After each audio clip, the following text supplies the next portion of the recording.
Realme GT7 நம்ம கையில இருக்கு. உங்களுக்கு 7000 mAh battery capacity 120 watts fast charging சப்போர்ட்டோட நல்ல பர்ஃபார்மன்ஸ் பண்ணக்கூடிய டிவைஸ் எதிர்பார்க்குறீங்க அப்படின்னா இது உங்களுக்கு சூட்டபிளா இருக்கும். இதை தவிர இந்த போன்ல என்னெல்லாம் ஹைலைட்டா இருக்கு அப்படின்றத ஒவ்வொரு இடத்துலையுமே டெஸ்ட் பண்ணி தான் இந்த வீடியோவில் சொல்லியிருக்கேன். வீடியோ கிளியரா பார்த்துட்டு வாங்கலாமா வேணாமான்னு நீங்களே டிசைட் பண்ணிக்கலாம். நீங்க பார்த்துட்டு இருக்கிறது லவுடலி டெக் சேனல். நான் சுகுமார். வாங்க டெஸ்டிங்கை ஸ்டார்ட் பண்ணலாம். அன்பாக்சிங் ஆல்ரெடி பார்த்துருப்பீங்க. பட் இது வந்து பார்த்தீங்க அப்படின்னா ட்ரீம் எடிஷன் சொல்லி ஒரு ஸ்பெஷல் எடிஷனும் லான்ச் பண்ணியிருக்காங்க. கலர் எனக்கு ரொம்ப பிடிச்சிருந்தது. அதுக்கான அன்பாக்சிங்கை பார்க்கலாம். வந்திருக்க பாக்ஸே பார்த்தீங்கன்னா மீடியா கிட் மாதிரி கொஞ்சம் டிஃப்ரெண்ட்டாகவே கொடுத்துருக்காங்க. பாக்ஸை ரெண்டு சைடும் ஸ்லைட் பண்ணி ஓப்பன் பண்ணோம் அப்படின்னா உள்ள ஒரு ஆஸ்டன் மார்டின் புக்கு ஒன்று கொடுத்துருக்காங்க. ஃபர்ஸ்ட் டைமாக உள்ள புக்கு மாதிரிலாம் இருக்குது. நிறைய ஃபோட்டோஸ்லாம் இருக்குது. இது இருக்கட்டும். நெக்ஸ்ட் மொபைல் கொடுத்துருக்காங்க. மேலே இருக்கக்கூடிய எந்த ஒரு ரேப்பர் ரிமூவ் பண்ணிடலாம். பேக் சைடில் ஸ்டிக்கர் இருக்குது, அதையுமே ரிமூவ் பண்ணிடலாம். அண்ட் கலர் பார்க்குறதுக்கு எப்படி இருக்குது நீங்களே சொல்லுங்கள். அண்ட் டேர்ன் ஆன் பண்ணிடலாம் மொபைலில். நெக்ஸ்ட் ஒரு ட்ராவ் மாதிரி கொடுத்துருக்காங்க. ஸ்லைட் பண்ணி ஓப்பன் பண்ணோம் அப்படின்னா உள்ள ஒரு பேக் கேஸ் கொடுத்துருக்காங்க. அதோட குவாலிட்டியுமே ரொம்ப சூப்பராக இருக்குது. And next sim ejector tool பார்க்குறதுக்கு கார் மாதிரியான டிசைன்லேயே வந்து கொடுத்துருக்காங்க. And next user manual and warranty card கொடுத்துருக்காங்க. 120 வாட் சப்போர்ட் பண்ணக்கூடிய அடாப்டரும் டைப் சி கேபிளுமே கொடுத்துருக்காங்க. ரியல்மில இருந்து ஃபர்ஸ்ட் டைமாக நாங்கள் தான் அதை ட்ரை பண்ணியிருக்கோம் அப்படின்ற ஒரு விஷயத்த சொல்கிறாங்க. என்ன அப்படின்னு பார்த்தீங்கன்னா பேக் சைடு வந்து பார்த்தீங்கன்னா ஃபைபர் கிளாஸ் மட்டும் இல்லாமல் கிராஃபைனும் யூஸ் பண்ணியிருக்கோம் அப்படின்றாங்க. நார்மலாக இது சாண்ட்விச் டைப்பில் வந்துட்டு லேயர்ஸ் மாதிரி நாங்கள் பண்ணியிருக்கோம் அப்படின்றாங்க. இதனால யூஸ் என்ன அப்படின்னு பார்த்தீங்கன்னா இப்போ நம்ம கேம் பிளேலாம் விளாட்றோம் அப்படின்னா தனியாக வேப்பர் சாம்பர் கூலிங் சிஸ்டம் மாதிரி வைப்பாங்க. அந்த மாதிரி இல்லாமல் நம்ம மொபைலோட பேக் சைட் பேனலே வந்து ஹீட்டை பெட்டராக டிஸ்ட்ரிபியூட் பண்ணும். இதனால மொபைலோட டெம்பரேச்சர் அதிகமாகாமல் கேம் பிளே விளாட்றதுக்கு ரொம்பவே நல்லா இருக்குன்றாங்க. இதுக்கான பேருமே பார்த்தீங்கன்னா ஐசென்ஸ் கிராஃபின் டிசைன்னு சொல்கிறாங்க. ஸோ கலருமே பார்த்தீங்கன்னா இதை பேஸ் பண்ணி தான் பிளாக் அண்ட் ப்ளூ கலர்னு சொல்கிறாங்க. நம்ம கையில் இருக்கிறது ப்ளூ கலர் இருக்கு. அண்ட் சைடு ஃப்ரேம் பார்த்தீங்கன்னா பிளாஸ்டிக்கில் தான் கொடுத்துருக்காங்க. இந்த தெர்மல் மேனேஜ்மெண்ட் எப்படி இருக்குன்றத நம்ம பர்ஃபார்மன்ஸ் பார்க்கும்போது பார்த்துக்கலாம். இதோட வெயிட் பார்த்தீங்க அப்படின்னா 206 கிராமும், திக்னஸ் வந்து 8.30 mm வந்து கொடுத்துருக்காங்க. கொஞ்சம் திக்னஸ் அண்ட் வெயிட் அதிகமாக இருக்கிற ஃபீல் தான் எனக்கு தெரியுது. பட் இருந்தாலும் பேட்டரி கெபாசிட்டி பார்த்தீங்கன்னா 7000 mAh வந்து கொடுத்துருக்காங்க. லைவான என்னோட சார்ஜிங் டெஸ்ட் எல்லாமே டீட்டெயிலாக நெக்ஸ்ட் பார்க்கலாம். அண்ட் அதை தவிர இதில் இன்னொரு ஹைலைட்டு கையில் ஹோல்டு பண்ணி யூஸ் பண்ண எந்த அளவுக்கு இருக்குது அப்படின்னு பார்க்கும்போது ஸோ பேக் கேஸ் போடாமல் யூஸ் பண்ணுறது கொஞ்சம் கஷ்டமாக தான் இருக்குது.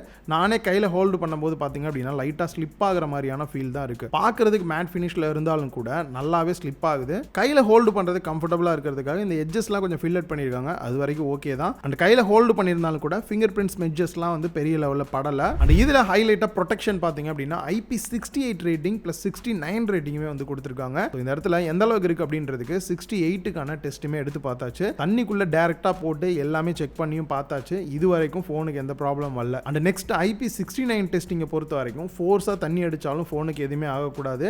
அதையுமே பார்த்தீங்கன்னா லைவாகவே டெஸ்ட்டும் பண்ணி பார்த்துட்டேன். குறிப்பாக அந்த டைப் சி போர்ட் இருக்கக்கூடிய ஏரியாவாக இருக்கட்டும், அந்த சிம் போடக்கூடிய ஏரியாவில் தான் வந்துட்டு தண்ணி அடித்தா உள்ளே போகும்னு நினைப்பீங்க. அங்கேயுமே வந்து எல்லா இடத்துலையும் தண்ணி அடித்து டெஸ்ட் பண்ணி பார்த்த வரைக்கும் ஃபோனுக்கு எந்த இஷ்யூமே வரல. இதில் வந்து மிலிட்ரி கிரேட் எதுவுமே வந்து கொடுக்கல. பட் இருந்தாலும் ஒரு ட்ராப் டெஸ்ட் பண்ணிடலாம் அப்படின்னு சொல்லி பிளான் பண்ணியிருந்தேன்.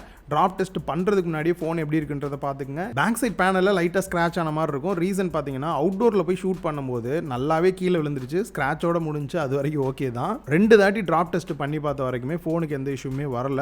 மிலிட்ரி கிரேட் இல்லாதனால இதுக்கு மேலே நம்மளால டெஸ்ட் பண்ண முடியாது. ஓவரால் டிசைன் அண்ட் ப்ரொடெக்ஷன் அப்படின்னு பார்க்கும்போது பெஸ்ட்டாகவே பண்ணியிருக்காங்க. நெக்ஸ்ட் டிஸ்பிளேவை டெஸ்ட் பண்ணி பார்த்துடலாம் எந்த அளவுக்கு இருக்குது அப்படின்றத. அதுக்கு முன்னாடி இதில் இருக்கக்கூடிய ஸ்பெக்ஸ் எல்லாம் பார்த்துடலாம். 6.78 இன்ச் இருக்கக்கூடிய 1.5K AMOLED display, 120 Hz refresh ரேட்டோட வர மாதிரி கொடுத்துருக்காங்க. அண்ட் இது ஒரு 10 பிட் டிஸ்பிளே. அண்ட் அது இல்லாமல் HDR10+ சப்போர்ட்டும் டால்பி விஷன் சப்போர்ட்டுமே கொடுத்துருக்காங்க. நைட் டைமில் அதிகமாக ஃபோன் யூஸ் பண்ணுறீங்க அப்படின்னா ஓரளவுக்கு ப்ரொடெக்ஷனாக இருக்கிறதுக்காக PWM டிம்மிங்குமே 2160 Hz வரைக்கும் வருது. ப்ரொடெக்ஷனை பொறுத்த வரைக்கும் Gorilla Glass 7 கொடுத்துருக்காங்க. ஸோ ஸ்க்ராச் ரெசிஸ்டன்ட் ஓரளவுக்கு பெட்டராகவே இருக்கும். டெஸ்ட் பண்ண வரைக்கும் எனக்கு ரொம்ப ஹைலைட்டாக இருந்தது டிஸ்பிளேல பார்த்தீங்கன்னா 6000 nits வந்து பீக் பிரைட்னஸ் கொடுத்துருக்கனால இன்டோர் அவுட்டோர் டைரக்ட் சன்லைட்டில் போய் நான் யூஸ் பண்ணாலும் கூட டிஸ்பிளேயோட பிரைட்னஸ் பெட்டராக இருக்குது. டிஸ்பிளே பார்க்குறதுக்கு விசிபிலிட்டியுமே நல்லா இருக்குது. நெக்ஸ்ட் ரிஃப்ரெஷ் ரேட்டுக்கு வந்தோம் அப்படின்னா 1 Hz, 30 Hz, 60 Hz, 120 Hz வரைக்குமே ஆட்டோ செட் பண்ணும்போது வருது. யூஸ் பண்ணுறதுக்கும் நல்லாவே ஸ்மூத்தாக இருக்கிற ஃபீலுமே வந்து கொடுக்குது. அண்ட் நெக்ஸ்ட் டிஸ்பிளேயோட குவாலிட்டி எந்த அளவுக்கு இருக்குது அப்படின்னு பார்க்கும்போது நல்லாவே நோட் பண்ணுற விஷயம் இந்த பெசல்ஸ் எல்லாமே மினிமலாக இருக்கிறத நல்லா நோட் பண்ண முடியுது. அதனால ஒரு ஃபுல் வியூ டிஸ்பிளேயுமே நல்லா கிடைக்குது. ஓவரால் டிஸ்பிளேயோட குவாலிட்டி வைஸ் பார்க்கும்போது நீங்கள் அதிகமாக மூவிஸ் பார்ப்பீங்க இல்லை கேம் பிளேலாம் பண்ணுவீங்க அப்படின்னா ஒரு பெஸ்ட்டான டிஸ்பிளேவாக கொடுத்துருக்காங்க. செக்யூரிட்டி அன்லாக்கை பொறுத்த வரைக்கும் in display finger print scanner கொடுத்துருக்காங்க. யூஸ் பண்ணுறதுக்கு நல்லாவே ஃபாஸ்ட்டாக இருக்குது. ஃபேஸ் அன்லாக்குமே கொடுத்துருக்காங்க. ஓரளவுக்கு லோ லைட்டாக இருந்தாலும் கூட குயிக்காக அன்லாக் ஆகிறத பார்க்க முடிஞ்சுது. அண்ட் பாட்டமில் டியூவல் சிம் ஸ்லாட் வருது. 16 5G பேண்ட் சப்போர்ட்டோட இருக்குது. அண்ட் மைக் கொடுத்துருக்காங்க. டைப் சி போர்ட் கொடுத்துருக்காங்க. அண்ட் ஸ்பீக்கர் கில் கொடுத்துருக்காங்க. ஸ்பீக்கரை பொறுத்த வரைக்கும் டாப்பில் இருக்கக்கூடிய இயர் பீஸுமே ஸ்பீக்கராக தான் இருக்குது. ஸோ இந்த இடத்துல டியூவல் ஸ்பீக்கர் செட்டப் இருக்கனால ஸ்டீரியோ எஃபெக்டில் சவுண்ட் குவாலிட்டியுமே நல்லா இருக்குது. அண்ட் டாப்பில் டிவி ஏசியெல்லாம் கண்ட்ரோல் பண்ணுறதுக்கான ஐஆர் பிளாஸ்டர் கொடுத்துருக்காங்க. நெக்ஸ்ட் நாய்ஸ் கேன்சலேஷன் மைக்குமே வருது. அண்ட் ரைட் சைடில் volume rocker key and power button கொடுத்துருக்காங்க. நெக்ஸ்ட் இந்த ஃபோனில் நம்ம டெஸ்ட் பண்ண வேண்டியது இதோட பர்ஃபார்மன்ஸ் எந்த அளவுக்கு இருக்குது அப்படின்னா, ரீசன் பார்த்தீங்கன்னா இந்த ஃபோனில் ஹைலைட் வந்து இதோட ப்ராசர் அப்படின்னு கூட சொல்லலாம். மீடியாடெக்கோட டிமென்சிட்டி 9400E அப்படின்ற ப்ராசர் தான் யூஸ் பண்ணியிருக்காங்க. அண்ட் பேக் பேனலே கூலிங் டைப்பில் கொடுத்துருக்கனால செப்பரேட்டாக பார்த்தீங்கன்னா இந்த வேப்பர் சாம்பர் கூலிங் சிஸ்டம் மாதிரி கொடுக்கல அப்படின்னு நினைக்கிறேன். ரேமோட டைப் LPDDR5Xும் ஸ்டோரேஜோட டைப் UFS 4.0 கொடுத்துருக்காங்க. இப்போ நம்ம கேம் பிளே பண்ணி டெஸ்ட் பண்ணி பார்க்க போகிற device 12GB RAM 512GB internal storage இருக்கக்கூடிய டிவைஸ் தான். ஒரு ஃப்ளாக்ஷிப் லெவல் ப்ராசஸர் பர்ஃபார்மன்ஸ் எப்படி இருக்குன்னு பார்க்குறதுக்கு ஃபர்ஸ்ட் அன்டுடு பெஞ்ச் மார்க் எடுத்து பார்க்கலாம். அந்த வகையில் அன்டுடு ஸ்கோரை பொறுத்த வரைக்கும் 2.1 மில்லியனுக்கு மேலே வந்திருக்கு. கீக் பெஞ்சை பொறுத்த வரைக்கும் சிங்கிள் கோர் வந்துட்டு 1899, மல்டி கோரை பொறுத்த வரைக்கும் 6784 வந்திருக்கு. CPU த்ராட்லிங்கை பொறுத்த வரைக்கும் 60% அண்ட் அதே மாதிரி வைல்ட் லைஃப் எக்ஸ்ட்ரீம் ஸ்ட்ரெஸ் டெஸ்ட்டை பொறுத்த வரைக்கும் 42.4% தான் வந்திருக்கு. இது ரியலாகவே கம்மியான ஸ்கோர் தான். ஸோ கேம் பிளேலாம் பண்ணுறீங்க அப்படின்னும் போது லாங் டேர்ம் பண்ணும்போது இதோட எஃபெக்ட் நம்மளால பார்க்க முடியும். ஸோ லைவாக டெஸ்ட் பண்ணி பார்க்கும்போது எப்படி இருக்குன்னு பார்க்கும்போது டெய்லி யூஸ்க்கு மல்டி டாஸ்கிங் பண்ணுறதுக்குலாம் செம ஸ்மூத்தாக நல்லாவே இருக்கு. அண்ட் அதே சமயம் கேம் பிளே அப்படின்னு வரும்போது கூட பல கேம்ஸ் பார்த்தீங்க அப்படின்னா 120 FPSல நம்மளால விளையாட முடியுது. குறிப்பாக நான் ப்ளே பண்ணி பார்த்தது BGMஐயும் கால் ஆஃப் டியூட்டியுமே ப்ளே பண்ணேன். ரொம்பவே ஸ்மூத்தாகவும் லேக் ஃப்ரீயாக நல்லாவே இருந்துச்சு கேம் ப்ளே பண்ண. அண்ட் அதே மாதிரி இவங்க புதுசாக சொல்லக்கூடிய இந்த பேக் பேனலே வந்து கூலிங் சிஸ்டம் மாதிரி ஒர்க் ஆகுன்றதெல்லாம் சொல்கிறாங்க. அந்த வகையில் பார்க்கும்போதும் ஹீட்டிங் இஷ்யூமே பெருசாக வந்த மாதிரியான ஒரு இஷ்யூ வந்து நான் பார்க்கல. ஸோ கேம் பிளேக்குமே ரொம்ப நல்லா இருக்குது. ஹீட்டிங் இஷ்யூ இல்லாமல் தான் இருக்குது. நெக்ஸ்ட் பேட்டரியை டெஸ்ட் பண்ணி பார்த்துடலாம். இப்போ எல்லாம் சர்வ சாதாரணமாக இந்த 7000 mAh பேட்டரியெல்லாம் கேட்குற மாதிரி வருது. இதுலேயுமே பார்த்தீங்க அப்படின்னா 7000 mAh பேட்டரி கெப்பாசிட்டியும் ஃபாஸ்ட் சார்ஜிங் பார்த்தீங்க அப்படின்னா 120 வாட் சப்போர்ட்டோட கொடுத்துருக்காங்க. ரியலாகவே இது ஒரு பெஸ்ட் பேர் அப்படின்னே சொல்லலாம். பிராண்ட் சைட்லேருந்து கிளைம் பண்ணுறது 1 to 50% சார்ஜ் ஆகிறதுக்கு 14 நிமிஷமும் 100% சார்ஜ் ஆகிறதுக்கு 40 நிமிஷம் ஆகும்னு சொன்னாங்க. பட் பிராண்ட் டெஸ்ட் பண்ணது 1%லேருந்து பண்ணியிருக்காங்க. பட் நான் லைவாக டெஸ்ட் பண்ணது 0%லேருந்து பண்ணேன். 10% சார்ஜ் ஆகிறதுக்கு 2 மினிட்ஸும் 25% சார்ஜ் ஆக 7 மினிட்ஸும் 50% சார்ஜ் ஆகிறதுக்கு 17 மினிட்ஸ் 75% சார்ஜ் ஆக 30 மினிட்ஸ் அண்ட் ஃபைனலாக 0 to 100% சார்ஜ் ஆகிறதுக்கு 46 மினிட்ஸ் தான் டைம் எடுத்துக்கிச்சு. ரியலாகவே பார்த்தீங்க அப்படின்னா இந்த விஷயம் எனக்கு தெரிஞ்சு பெஸ்ட் தான். பேட்டரி கெப்பாசிட்டி அதிகம், ஃபாஸ்ட் சார்ஜிங் அதிகமாக கொடுத்தனால தான் இதை அச்சீவ் பண்ண முடிஞ்சது. அண்ட் அதே மாதிரி பேட் லைஃப் அப்படின்னு வரும்போது நீங்கள் நார்மல் யூஸ் தான் பண்ணுறீங்க அப்படின்ற பட்சத்தில் தாராளமாக 2 நாள் பேட் லைஃப் கிடைக்குது. அதே சமயம் கொஞ்சம் ஹெவியாக யூஸ் பண்ணாலும் கூட 1 டேக்கு தாராளமாக இந்த ஃபோனை வந்து யூஸ் பண்ணுற அளவுக்கு தான் பேட் லைஃப் இருக்கு. உங்களுக்கு பர்ஃபார்மன்ஸும் நல்லா இருக்கணும், அதே சமயம் பேட் லைஃபும் தாறுமாறாக இருக்கும்னு நினைக்கிறீங்க அப்படின்னா எனக்கு தெரிஞ்சு சூட்டபிளாக இருக்கும். நெக்ஸ்ட் UA அப்படின்னு பார்க்கும்போது ரியல்மியோட UA 6.0 வந்து கொடுத்துருக்காங்க. ஆண்ட்ராய்டு 15 பேஸ் பண்ணி ரன் ஆகிற மாதிரி இருக்கு. செக்யூரிட்டி பேட்ச் அப்டேட் அப்படின்னு பார்க்கும்போது மார்ச் மாதம் வரைக்கும் வந்து கொடுத்துருக்காங்க.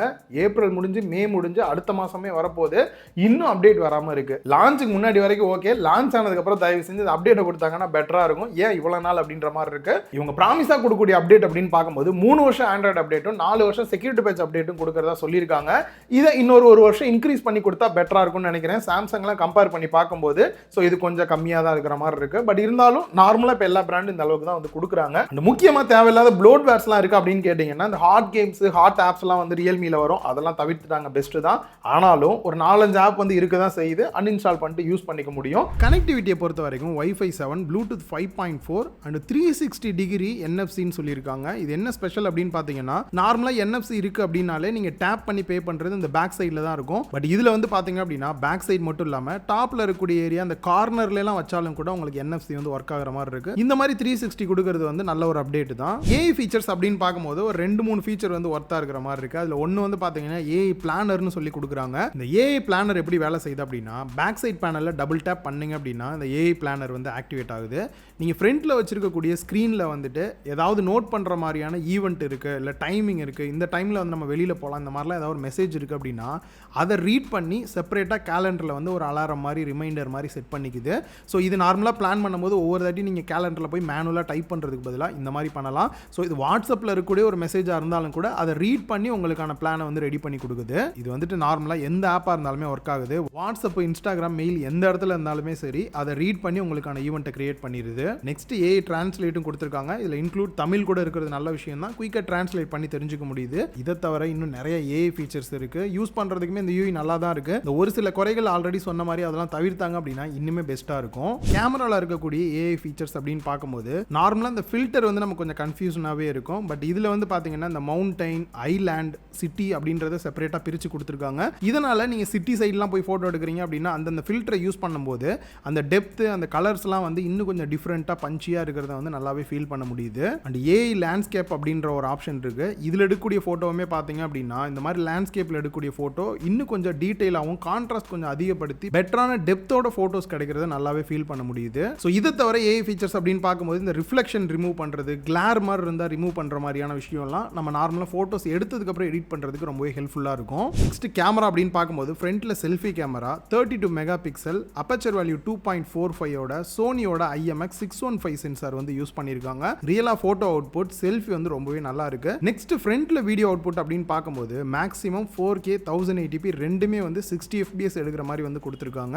அண்ட் பேக் சைட் கேமரா செட்டப்புக்கு வந்தோம் அப்படின்னா 50 மெகா பிக்சல் மெயின் கேமரா சோனியோட IMX 906 சென்சார் யூஸ் பண்ணிருக்காங்க. அப்பச்சர் வேல்யூ 1.88 ஓடையும் வருது. நெக்ஸ்ட் 50 மெகா பிக்சல் டெலிஃபோட்டோ கொடுத்துருக்காங்க. 2x அளவுக்கு நம்ம போர்ட்ரேட் போட்டோஸ் எடுத்துக்க முடியுது. ஒரு சில போட்டோ சாம்பிள்ஸ் எப்படி இருக்குன்னு நீங்களே வந்து பார்க்கலாம். மெயின் கேமராவை பொறுத்த வரைக்கும் ரொம்பவே நல்லா இருக்கு. அண்ட் அதே மாதிரி நீங்க இந்த மாதிரி போர்ட்ரேட் போட்டோஸ்லாம் எடுக்கணும், 2x அளவுக்கு எடுக்கணும் அப்படின்னாலுமே செப்பரேட்டா அந்த டெலிஃபோட்டோ கொடுத்துருக்கிறது ரியலாவே நல்லா தான் இருக்கு. எட்ஜ் டிடெக்ஷன்லாம் பெட்டராகவே பண்ணியிருக்காங்க. நெக்ஸ்ட் ஒரு 8 மெகா பிக்சலுக்கு அல்ட்ரா வைட் ஆங்கிள் கேமரா கொடுத்துருக்காங்க. மெயினோட கம்பேர் பண்ணா எந்த அளவுக்கு இருக்கு அப்படின்றதையும் பாருங்க. என்னை பொறுத்த வரைக்கும் இது கொஞ்சம் டீசென்ட்டா இருக்கு அப்படின்னு சொல்லலாம். மெயின் கேமரால OS சப்போர்ட்டோட இருக்கனால வீடியோஸ்லாம் எடுக்கிறோம் அப்படின்னும் போது ஸ்டெபிலிட்டி பெட்டராகவே இருக்கு.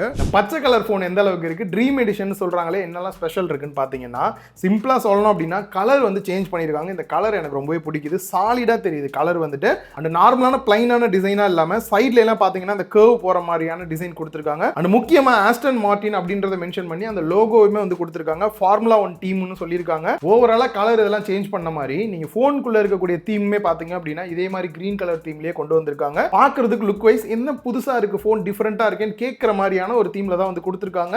மற்றபடி ஸ்பெக் வைஸ் நார்மல் பேஸ் வேரியன்ட்ல என்ன இருக்கோ அதே தான் இதுலயுமே கொடுத்துருக்காங்க. சிலர் வந்து பாத்தீங்கன்னா இந்த மாதிரி ஸ்பெஷல் எடிஷன் வாங்கணும்னு எதிர்பார்ப்பீங்க. உங்களுக்கு இது வந்து சூட்டபிளா இருக்கும். பிரைஸ் எந்த அளவுக்கு டிஃபரெண்டா வருது அப்படின்றத பார்க்கலாம். இந்த டிவைஸ்ல என்ன இருக்கு இல்லன்றத வீடியோல கிளியரா சொல்லிட்டேன். இப்போ ஃபைனலா ஓவராலா எந்த அளவுக்கு இருக்கு அப்படின்னு பார்க்கும்போது உங்களுக்கு பர்ஃபார்மன்ஸ் அண்ட் பேட்டரி லைஃப் அது கூடயே ஒரு ஆல்ரவுண்டர் ஃபீல் கொடுக்கக்கூடிய எல்லா விஷயமும் கவர் ஆகிற மாதிரி வேணும் அப்படின்னா இது ஒரு ஆல்ரவுண்டர் ஃபீல் கொடுக்கக்கூடிய டிவைஸா தான் எனக்கு தோணுது. எக்ஸாக்டான பிரைஸ் என்ன, இந்த ட்ரீம் எடிஷனோட பிரைஸ் என்ன அப்படின்றதெல்லாம் கீழே டிஸ்கிரிப்ஷன்ல ஆட் பண்றேன், செக் பண்ணி பாத்துங்க. இந்த வீடியோ உங்களுக்கு யூஸ்ஃபுல்லா இருந்திருக்கும், கிளியரா புரிஞ்சிருக்கும் அப்படின்னு நினைக்கிறேன். இந்த வீடியோ பிடிச்சிருந்தா லைக் பண்ணுங்க, உங்க ஃப்ரெண்ட்ஸ் கூட ஷேர் பண்ணுங்க. மறக்காம லவ்டலி டெக் சேனலுக்கு உங்களோட சப்போர்ட்டை கொடுங்க.